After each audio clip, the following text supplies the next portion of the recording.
একটা দায় চাপানো সংস্কৃতির মধ্যে আছি, কিন্তু তিনি যে আসলে প্রতিবারই এই নীতি নির্ধারক, এই সরকার এদের উপরেই বারবার দায় চাপিয়ে যাচ্ছেন, সেটা তারা আসলে বুঝতে পারেননি মানুষ স্পিকার এতক্ষণ। মানুষ স্পিকার তারা আরেকটা বিষয় বুঝতে পারেনি যে আপনার কথা শুনে আমার আরেকটা ছন্দ মনে পড়ে গেছে, রক্ষকই যখন ভক্ষক। আপনি এমন এক রক্ষকের কাছে এই নীতি নির্ধারণ চাচ্ছেন, এমন এক রক্ষকের কাছ থেকে আপনি আশা করেছেন যে রক্ষকরা আসলে ওই ভক্ষকের জায়গাটাই পালন করেছে, আর তাদের ছত্রছায়ায় যে সিন্ডিকেট তৈরি হয়েছে সেগুলোই আসলে পরবর্তীতে বাজার অস্থির সহ দেশের যত দুর্নীতির সাথে জড়িত। মানুষ স্পিকার একটু লক্ষ্য করুন, আজকে তারা বুঝতে পারেনি নীতি নির্ধারক আসলে কারা। একটি দেশের নীতি নির্ধারক হচ্ছে সরকার।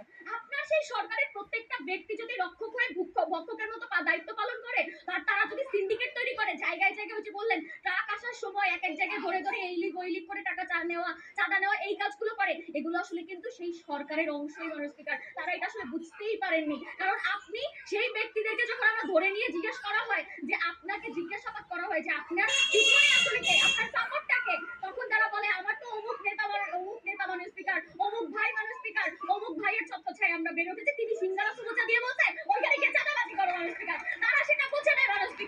মানুষ স্পিকার তারা বলছে অক্টোবরের মূল্যস্ফীতি কেন বৃদ্ধি পেল এই 2 মাসে, আমরা আসলে কি করেছি। মানুষ স্পিকার তাদেরকে একটু বলতে চাই, এখন তো তথ্য সিন্ডিকেট নাই ভাই, এই জন্য সত্য তথ্যটা জানতে পারছেন। আগে তো সত্যটা জানতে পারেন নাই, আগে রাজনৈতিক একটা সুবিধা ভোগের জন্য তারা সত্য তথ্য আপনার কাছে লুকিয়েছে, এই জন্য আপনি সত্য জানতে পারেন নাই। এখন তো আর সেই সিন্ডিকেট নাই, এখন তো আপনি সেটা জানতে পারেন, এই জন্য আপনি সত্যটা বলতে পারলেন আজকে সংসদে দাঁড়িয়ে। মানুষ স্পিকার তারা বললেন যে বাজারের যে অস্থিরতা বা এইগুলোর জন্য নীতি নির্ধারণ করতে হবে। আমি আপনাকে বারবার বলছি, নীতি নির্ধারণের কাজটা আসলে কার ছিল?